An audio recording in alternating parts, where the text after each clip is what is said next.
जब 2011 के अंदर अन्ना हजारे जी के द्वारा दिल्ली के अंदर जन लोकपाल विधेयक के लिए जो आंदोलन चला था, या कहें देश के अंदर जो भ्रष्टाचार है उसे खत्म करने के लिए जो आंदोलन चला था, उसके अंदर केजरीवाल जी शामिल थे।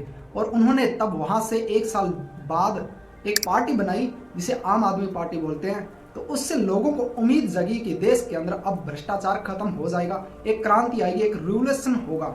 लेकिन मजे की बात देखिए, समय का काल चक्कर देखिए कि आज वही शख्स जो भ्रष्टाचार के खिलाफ खड़ा था, आज वही भ्रष्टाचार के आरोपों के अंदर जेल के अंदर बंद है। जब केजरीवाल जी 2012 के अंदर पार्टी बनाने जा रहे थे, तब अन्ना हजारे जी ने केजरीवाल को ये बात बोली थी कि आप अपनी पार्टी को मत बनाइए, क्योंकि अगर आप राजनीति के अंदर उतरते हैं तो आपके पास वो लोग भी आएंगे जो भ्रष्टाचार के अंदर लिप्त होंगे, और बिना भ्रष्टाचार के पार्टियां चलाना बहुत मुश्किल है।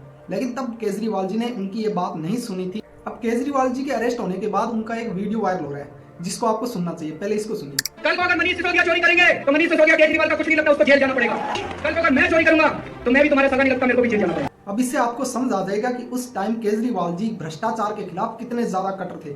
जो बातें उस टाइम वो बोल रहे थे आज वो हो चुकी है। इस वीडियो को हम पॉलिटिक्स से थोड़ा दूर रखेंगे और जानेंगे कि ईडी ने केजरीवाल जी पे क्या आरोप लगाए हैं और किन आरोपों के अंदर उनको गिरफ्तार किया गया या उनके साथियों को गिरफ्तार किया गया है, या फिर ये आरोप जो लगाए गए हैं झूठे हैं, या फिर चुनावों के टाइम जानबूझकर केजरीवाल जी को फंसाया गया, या रियल के अंदर केजरीवाल जी भ्रष्टाचार के अंदर फंस चुके हैं, या उन्होंने खुद गलती की है। इस वक्त केजरीवाल जी को शराब घोटाले के अंदर ईडी ने अरेस्ट किया है। 2021 से पहले दिल्ली के अंदर शराब को लेकर जो पॉलिसी थी, उसके हिसाब से दिल्ली के अंदर सरकारी ठेके और निजी ठेकों पर शराब की बिक्री होती थी, लेकिन इनका दाम जो तय करती थी वो सरकार खुद तय करती थी। लेकिन केजरीवाल जी एक नई पॉलिसी लेकर आना चाहते थे। उसके हिसाब से उनका दावा था कि इससे दिल्ली के अंदर राजस्व के अंदर बढ़ोतरी होगी। अब नवंबर 2021 के अंदर दिल्ली गवर्नमेंट ने एक नई नीति लागू कर दी शराब को लेकर। अब इसके हिसाब से दिल्ली के अंदर अब शराब की बिक्री पूरी तरह से प्राइवेट होगी और दिल्ली को अलग अलग 32 जोनों के अंदर बांट दिया गया। इन सभी जोनों को मिलाकर अब दिल्ली के अंदर करीब 850 शराब की दुकानें खोल दी गई।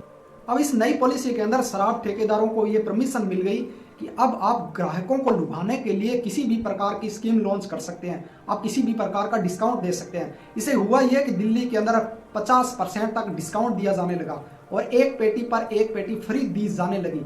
इससे दिल्ली के अंदर जो ठेके थे शराब के, उनके ऊपर बड़ी मात्रा में भीड़ जमा होने लगी। इसके लिए पुलिस तक को लगाना पड़ा। लेकिन इस पॉलिसी को लेकर दिल्ली गवर्नमेंट एक बात को लेकर फंस गई। केजरीवाल जी ने दावा किया था कि ये नई पॉलिसी आएगी तो दिल्ली के अंदर दिल्ली को रेवेन्यू के रूप में 3,500 करोड़ रुपए एक्स्ट्रा मिलेंगे, यानी जहां पर 7,000 करोड़ रुपए रेवेन्यू मिल रहा था वहां पर अब करीब 10,000 करोड़ से ज्यादा रुपए मिलेंगे। लेकिन सच्चाई यह है कि नई नीति आने के बाद रेवेन्यू बढ़ने की बजाय घट गया। अब इस मामले के अंदर दिल्ली के एलजी के सक्सेना को जब शक हुआ तब उन्होंने इस मामले के अंदर सीबीआई जांच की मांग कर दी। अब इसको लेकर दिल्ली के मुख्य सचिव नरेश कुमार ने जब जांच करवाई तब पता चला कि दिल्ली गवर्नमेंट ने इस नई नीति को लेकर जानबूझकर खामियां बरती है और जो लाइसेंसधारी थे, जो ठेकेदार थे, उनको जानबूझकर प्रॉफिट दिया गया। जब ईडी ने जांच की तो यहाँ पर एक बड़ा शराब घोटाला निकलकर सामने आया।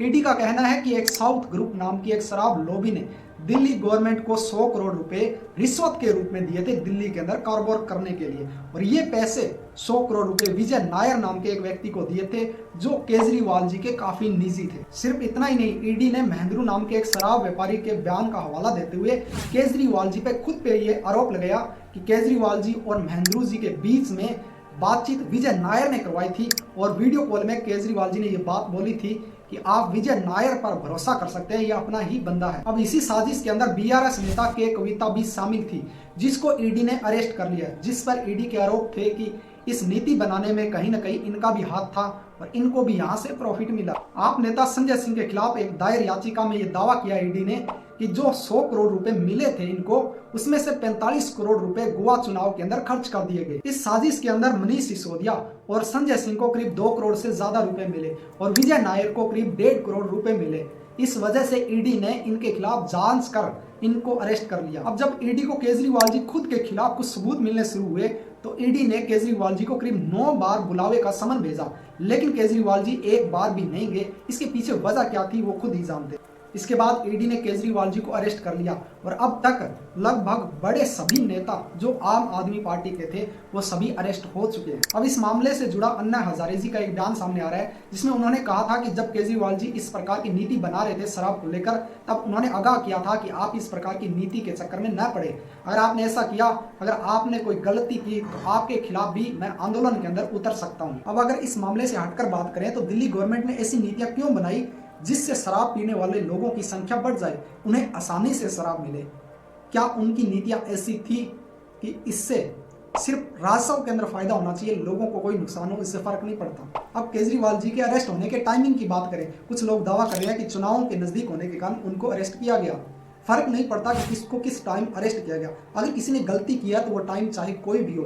एक बड़ी पार्टी छोटी पार्टियों के खिलाफ ऐसी कार्रवाई करती है जिसमें उन्होंने गलती की है, तो इसमें क्या गलत है? अगर आप ये सोच रहे हैं कि ईडी ने जानबूझकर साजिश कर केजरीवाल जी को फंसाया तो आप गलत सोच रहे हैं। ईडी को यह बात गली भांति पता है कि ये गवर्नमेंट हमेशा चेंज होती रहती है। 5 साल बाद बीजेपी अगर हार जाती है तो उनकी गवर्नमेंट चेंज हो जाती है। अगर बीजेपी की जगह आम आदमी पार्टी आ जाए तो उन पर कार्रवाई हो सकती है।